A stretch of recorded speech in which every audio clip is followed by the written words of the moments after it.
Hello and welcome to Digital Power China podcast, hosted by the German Council on Foreign Relations. In this podcast, we bring together technological and China expertise for a more autonomous and sovereign Europe. My name is Tim Rühlig. I'm a research fellow at the German Council on Foreign Relations, and I will be hosting this discussion today. I'm joined by three excellent experts who have contributed to a new study that has just been published on the website of the German Council on Foreign Relations. These three experts are Jan-Peter Kleinhans from Stiftung Neue Verantwortung, Rogier Kremers from the University of Leiden in the Netherlands, and Lisbeth van der Perre from KU Leuven in Belgium. We're here today to discuss some of the main findings of our new report that is just out, in which we unpack strategic technological sovereignty that is being discussed and has become a priority of the European Union and its member states. So let's jump right into that and start with our first guest of today, which is Jan-Peter Kleinhans. He's a project director at the Stiftung Neue Verantwortung, a project director for technology and geopolitics. Jan-Peter, you have been penning, co-authoring two of the papers of this new report, one on semiconductors, and I want to pose a question on that later. For now, I wanted to ask you first, sort of on a more conceptual level, why is technological strategic autonomy so important for Europe? Why are we discussing this so much? And also related to that, you unpack that, you differentiate between different dimensions of it that explain, I think, a bit better sort of what strategic autonomy in emerging and foundational technologies is really about. Can you sort of walk us a bit through how should we understand this discussion? Sure. And first of all, thanks for having me. And I mean, unpacking open strategic autonomy, at the end of the day, as the European Commission frames it, it is about preserving or enabling Europe's capability to act in an increasingly geopolitical world. And since the two of us together wrote the introduction, I mean, looking back at our conversations, through that, to me, it really became clear that open strategic autonomy sounds absolutely amazing on paper, highly nuanced, very detailed to a level of analyzing different dependencies and capacities in different technology ecosystems. But then if you think about it, how can you operationalize it? You realize that it's really hard to pinpoint what exactly we are talking about and what is behind the term. So the idea with the four dimensions is to think about, well, if you have a policy intervention to strengthen Europe's strategic autonomy, that in and of itself doesn't say so much really. But you have to dig deeper and think about, well, the ultimate goal of this policy intervention, is it to strengthen or ensure our national security, the national security of the member states? Because, for example, we don't fully trust a foreign technology provider, and we don't want to be completely dependent on this technology provider. Or is it to simply strengthen the resilience of the global supply chain? Because in many emerging and foundational technologies, we will continue to have value chains based on transnational division of labor. So reshoring, as an example, reshoring semiconductor manufacturing completely to Europe is out of the question, because there is no country in the world and no region in the world that can have the entire production stack, including suppliers, completely in their own region. So it will continue to be a transnational value chain. So it is in Europe's best interest to strengthen the global supply chain resilience. But this is a decidedly different goal than if you just want to strengthen your national security as a second dimension. Then the third dimension can also be, or the third goal can also be to ensure the upholding of European values or sustainability. So one example would be to what extent we want to continue to depend on Chinese surveillance cameras when we know that these same surveillance cameras are used in China for human rights violations. So this has nothing to do with national security, also with supply chain resilience, but it goes to the core of European values. And then lastly, the fourth dimension is that of technological competitiveness. So the mere fact that at the end of the day, it is also in our best interest to ensure that 10, 20 years down the road, we continue to have highly competitive European companies that design and shape technology for, I would say, two reasons. One, to have a seat at the table through geopolitical leverage. A lot of that is being discussed currently in the area of semiconductors relating to the Dutch company ASML. And second, also to ensure that we continue to develop and design technology with European values, right? So for that, the simple goal of ensuring long-term technological competitiveness can also be a policy goal to operationalize open strategic autonomy. And with these four dimensions, we simply tried to make it, to spell it out and to have a more pragmatic approach how to can ultimately deal with the buzzword open strategic autonomy. Thanks a lot, JP. And we will certainly return to the concept throughout this podcast. Let me now first bring in Rogier Kremers, who is a lecturer in modern China studies at Leiden University in the Netherlands. And Rogier, we have just sort of been talking now about sort of open strategic autonomy from the European angle. I mean, this is the terminology that we Europeans use, but in some way, I think China's attempts to get more independent, technologically more independent, is not all too different from Europe. How would you sort of characterize the Chinese approach? Does it in fact sort of resemble some of the four dimensions that Jan-Peter has just been talking about? How would you sort of characterize? Are these four dimensions in any way helpful for us also to understand China's approach? I would say yes and no, because obviously I'm an academic. Yes, in the sense that there are some very clear similarities between the Chinese position and the European position, particularly when we look at the history of global technology. In very many ways, digital technology was something that happened to us in Europe, and ever the more so, it was something that happened to China. It came from abroad, and we very often are insufficiently aware of how far China has come. But to give you a couple of illustrations, when the internet came to China, China actually couldn't run it itself. It didn't have the technological capability. It was run out of the University of Karlsruhe in Germany. And during the first couple of years, there wasn't even a standard for the display of Mandarin characters on internet browsers. So China really had to sort of build its digitization up from the ground.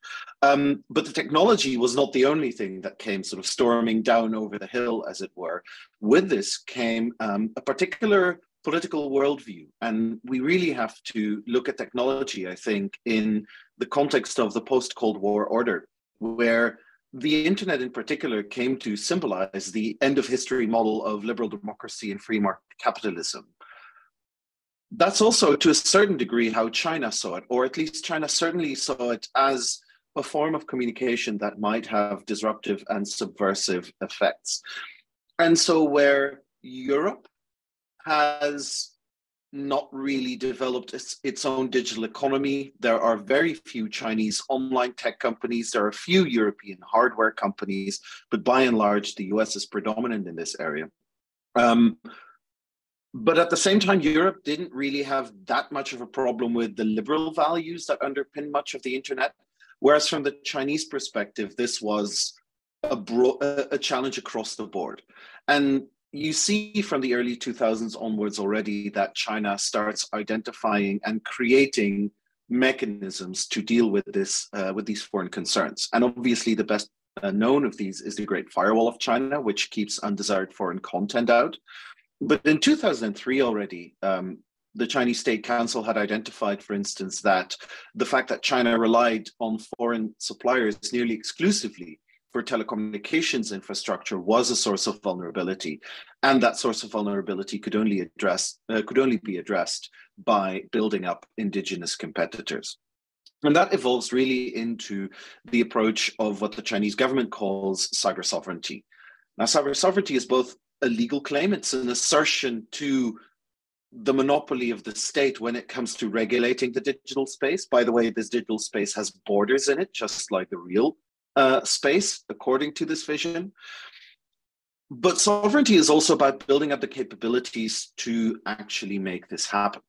So when we look at the values as JP just, or when we look at the parameters as JP just outlined them, there are some that just sort of fairly cross over. When we look, for instance, at technological competitiveness, that is something that has been very clear, has been a very clear priority element of Chinese technology policy making over the last decade. But for instance, when we come to values, we have a very different approach. It isn't just that China has different values from us. It is also that we see values applying in a different way. We think that liberal values should underpin the internet everywhere, and that there should be freedoms that are there to use the internet, for instance, to disseminate and obtain information or to organize. We believe these values are universal. The Chinese don't really believe that any values are universal. They have a much more domestically driven approach where, you know, that's just a matter for governments to figure out themselves. But we do see also a little bit of universalism creeping back into the back door, not necessarily in the sort of civil political values area, but in the notion that given the fact that sovereignty is about pretty much ensuring regime integrity in China, as well as the ability of the Chinese Communist Party to realize its program, it is trying to establish a universal notion that you shouldn't really sanction each other in the digital realm. And that obviously is a very clear response to the escalation of US sanctions against China that we've seen over the last half decade or so. So there are very clear resemblances. Europe, like China, is having to deal one way or another with American hegemony, American dominance, and increasingly also the vulnerabilities coming down from the complexity of global value chains. But the specific risks, concerns, threats, and objectives we identify in Europe are only partially overlapping with those of China. Thanks a lot. I think this was an excellent way from both of you to sort of kick us off and sort of get a general understanding on both sort of the European and the Chinese side of the coin. But in our report, and I think that is really crucial, and Ophir also sort of touched a bit upon it, what we need to do is also look into specific technologies. And I think what is so interesting is that this all sort of emerged, at least in the public perception, around one specific technology, which is wireless infrastructure, the 5G discussion, whether we should actually allow Chinese suppliers, mainly Huawei, but also others, to actually be part of the critical infrastructure of the 21st century, the mobile infrastructure of 5G. We are pleased that we have with us also Professor Lisbeth van der Perre. She is a professor of engineering technology at KU Leuven in Belgium.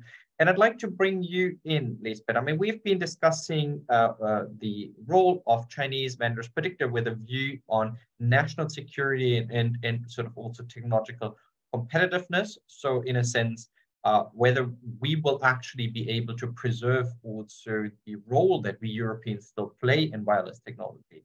From sort of, if you look back on this discussion on 5G, now also at the brink where engineers around the world start to think about and develop actually also 6G that will probably materialize somewhere around 2030. Do you see that this discussion has in any way sort of made us Europeans progress, or are we in kind of the very same situation as we were a few years back when we started all this? Was there any use to this discussion from you? Well, thank you for allowing me to give some thoughts on that, actually.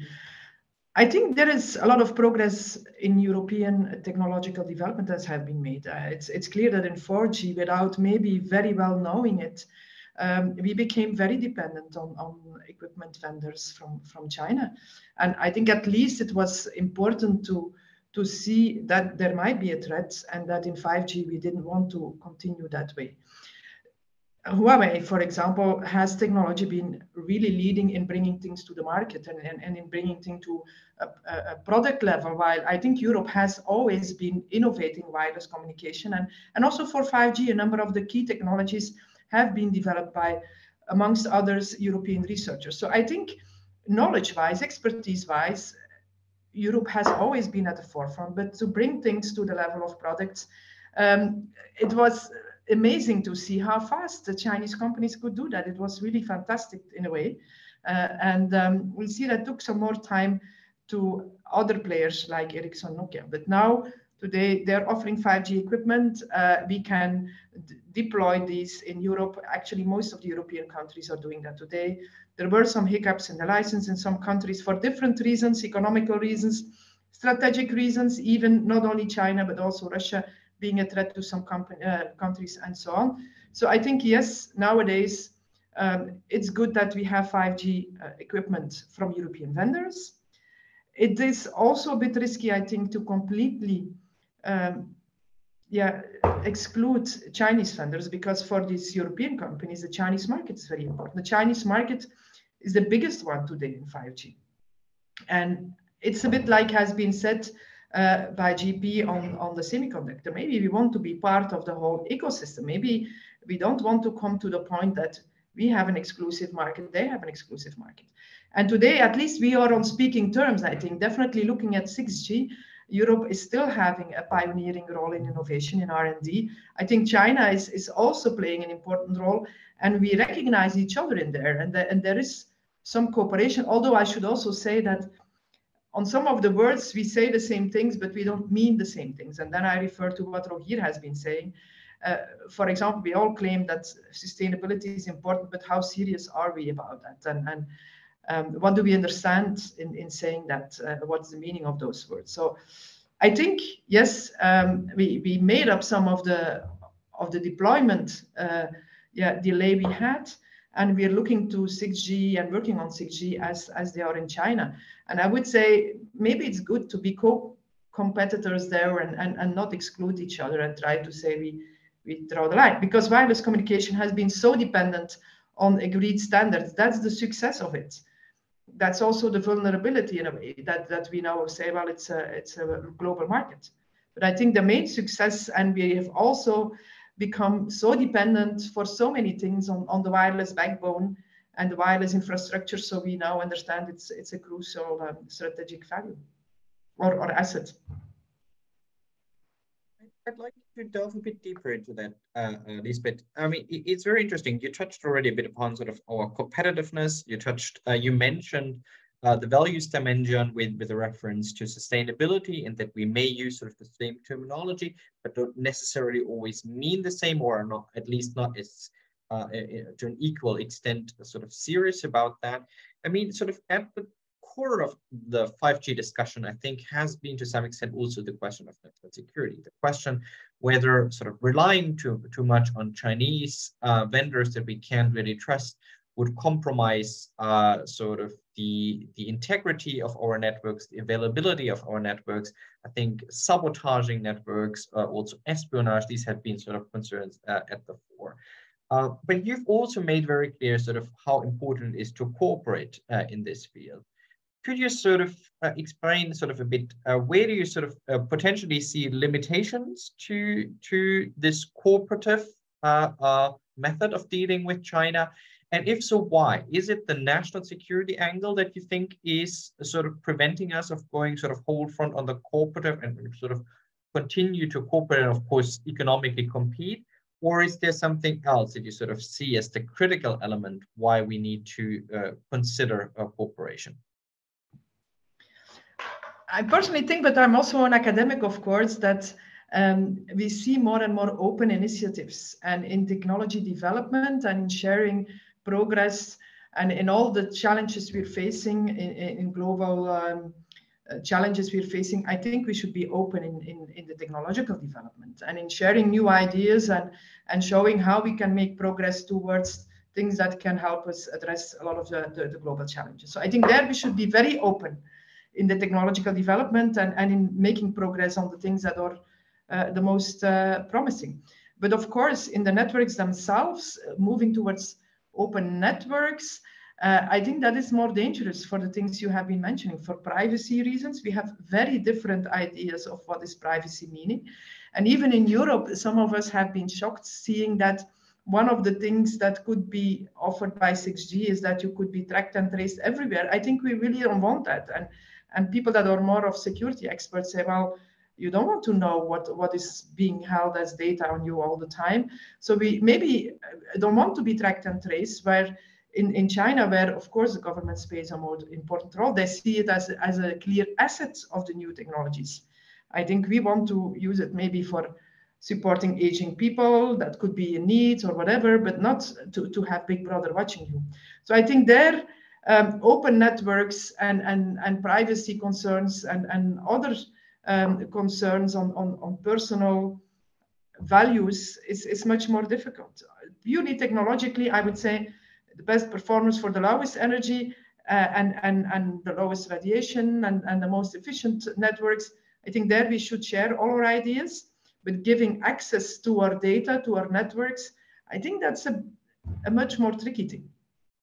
Now, to be mentioned, but this is not part of debate probably, is that we of course know that in the past, we had US companies in our networks all the time. And we have seen there have been some hacks in the UK and by UK companies in Belgium, for example, as well. So I think it's not a new thing that other companies, other countries, without us knowing or wanting it, have invaded our network. So it's definitely not a new thing. Thanks so much, Lisbeth. I mean, we keep talking sort of in this whole discussion always about us needing to get strategic. And strategic always has sort of also an anticipatory element here. I think this is why it may be particularly interesting to bring in here Roger again, because you have also co-authored a paper on blockchain, a technology that is far less developed so far compared to, for example, 5G. So where we're talking much more, where we still need to understand much better sort of the potential that is still in there. Roger, sort of, do you feel that these 4 dimensions that JP, that Jan-Peter has outlined in the beginning of our conversation, is that all sort of helpful in such a field like blockchain, a technology that is sort of still unfolding? Where do you sort of see the potential risks arising? Let us get strategic, at least for 1 second. Well, I must say it's a bit of a challenge, having indeed written that chapter, in the sense that once you think away cryptocurrencies from blockchain, and let's be honest, the cryptocurrency landscape hasn't quite been smooth sailing over the last couple of months. Blockchain is by and large very unproven technology, where the technology itself is still under development, but also the use cases and the eventual market adoption remain extremely, extremely hypothetical. We don't know whether it will be successful. We don't know how it will be successful. And under those circumstances, you know, if blockchain ends up being a damp squib, then there is no strategic autonomy problem at all. But we don't know that, because there is also a case to be made, certainly by people who are far cleverer than I am, that blockchain will lie at the heart of future economic networks, for instance, through smart contracting or through supply chain traceability. It might enhance efficiency, particularly with cross-border trading. It might enhance trust between strangers.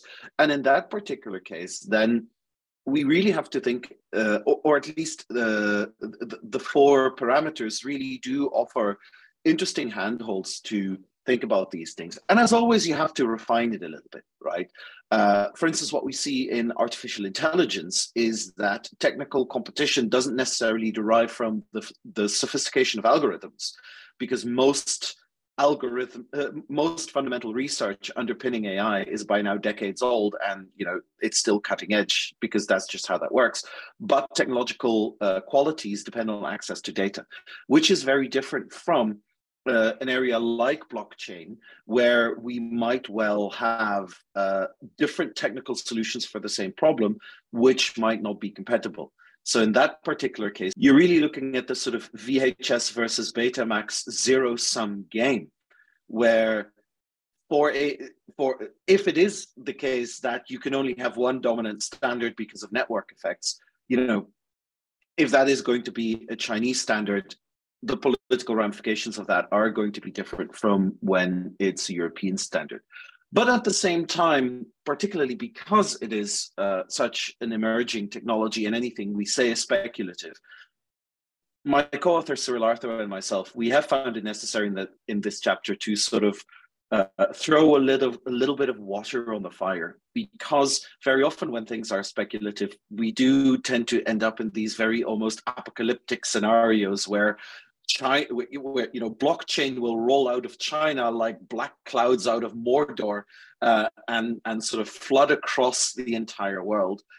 And usually that's not how it doesn't simply go that quickly.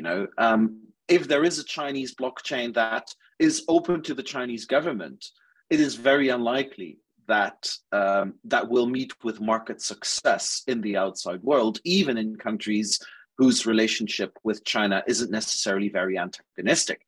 There's just a sense that, if a safer alternative is available, we're going for that. So it also really helps us to think through the constraints and the learning curve that China might face as it tries to become more of an international player.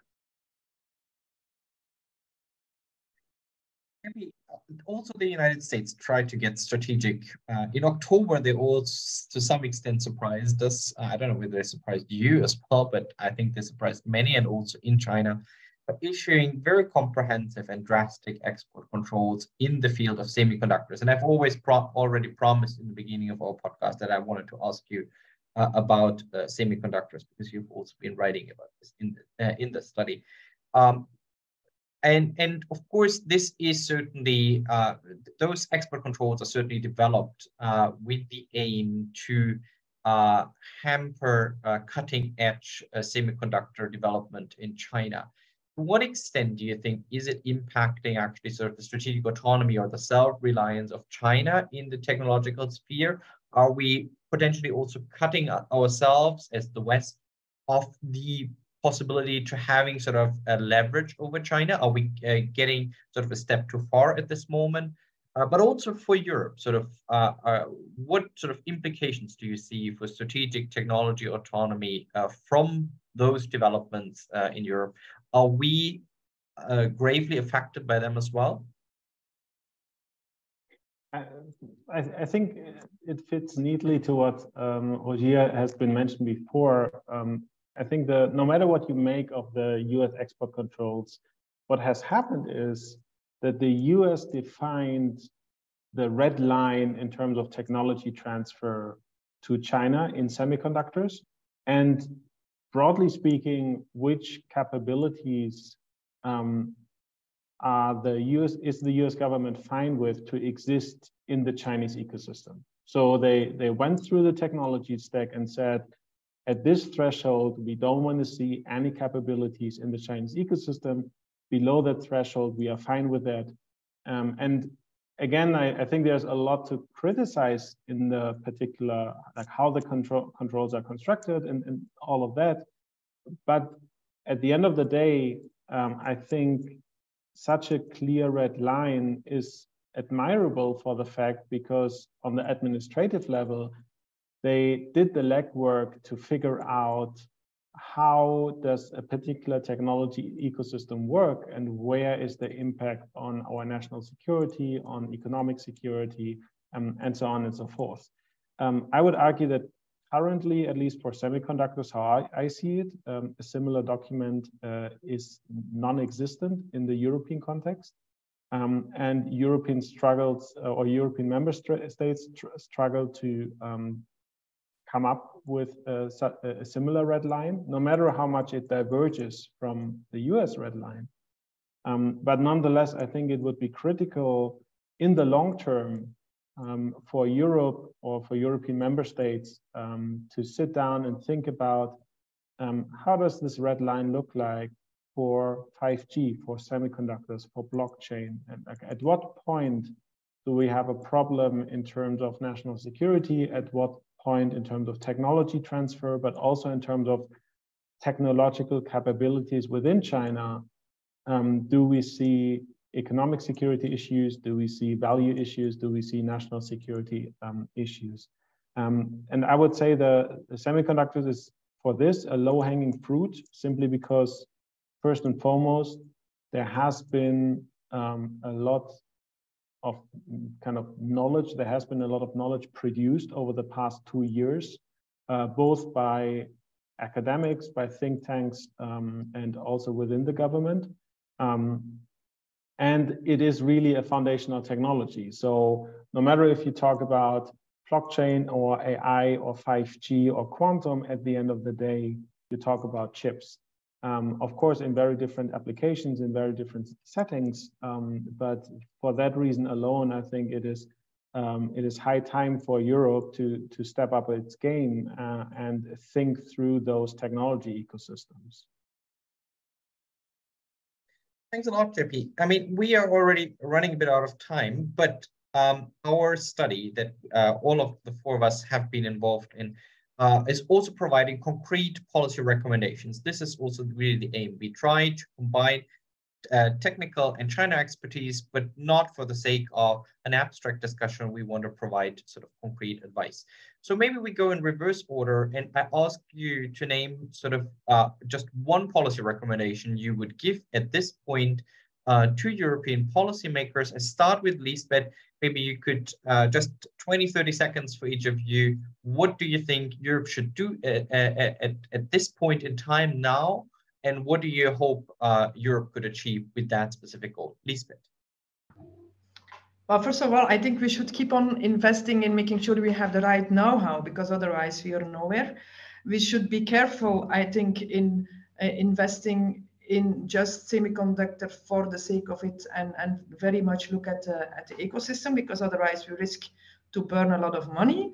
And I think we should also be very careful in closing doors, because if doors get closed on us as well, I'm not so sure that the friends we think we have in other places of the world will remain our friends in the future. So it's a bit careful. I would say be very careful in the action-reaction kind of situation that has shown not to turn out well quite recently in other parts of the world. Thank you so much. Roger. Building on what Jan Peter said, I think there are sort of two levels at which we need to engage with China. And one is sort of the level of hard interests. There are clear areas of competition. In some cases, these are zero-sum. There are hard interests there. They might be economic, they might be political, that we need to consider. But we also need to consider that in very many ways, our conflict or the tensions that we have, or our resistance against China very often is almost theological. And this is where it then becomes your standard authoritarianism versus democracy sort of juxtaposition. And the problem is that it isn't really helpful, because it's almost like a black and white quasi-religious opposition against a political system that fundamentally disagrees with us on matters that we find very important. And I'm not saying that these matters aren't important, but what I am saying is that there's a risk that that will cloud our judgment, and that will lead us to take measures that we cannot oversee the consequences of, because the decoupling that is ongoing already will actually be quite damaging and costly. Many thanks. JP, what would you recommend to European policymakers at the moment? Yeah, maybe to build on what Roger said, and also to what Lisbeth said. First of all, I think currently the feeling or the trajectory from the US is certainly to close doors and to aim for decoupling, no matter how nuanced and detailed it is in the end. But I think there there is a reasonable argument to make that as long as you talk about transnational value chains, in many of those emerging and foundational technology value chains, China already plays a rather important role to differing degrees. And let's not forget that decoupling always means lost innovation, right? And we see that on an individual level. Already in semiconductors, there are some highly innovative Chinese companies. And if one of those companies is focused on sustainability, if you cut them off the supply chain for national security reasons, you also have to be fine with lost innovation capacity by cutting that company off that may have focused on making semiconductors more sustainable, just as one example. So I think it really takes, it is really time for Europe to take, first of all, a nuanced look at different technology ecosystems.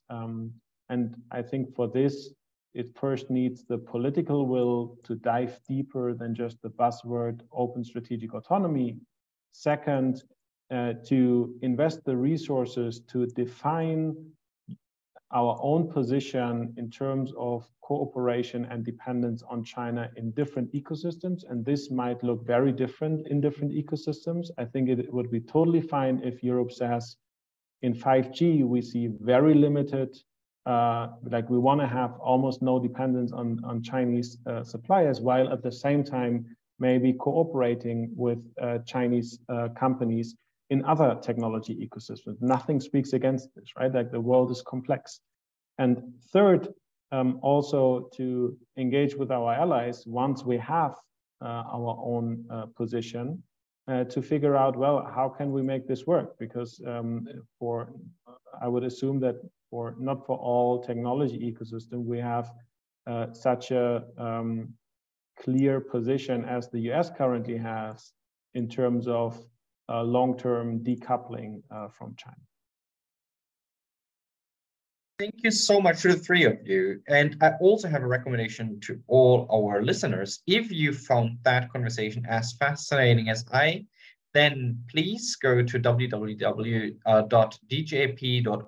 and search for the study that all the three have contributed to with many other great colleagues, experts, both on technological, but also on the China front, and search for a new report that is entitled Europe's Strategic Technology Autonomy from China, Assessing Foundational and Emerging Technologies. With that, thank you so much for listening and goodbye from Berlin.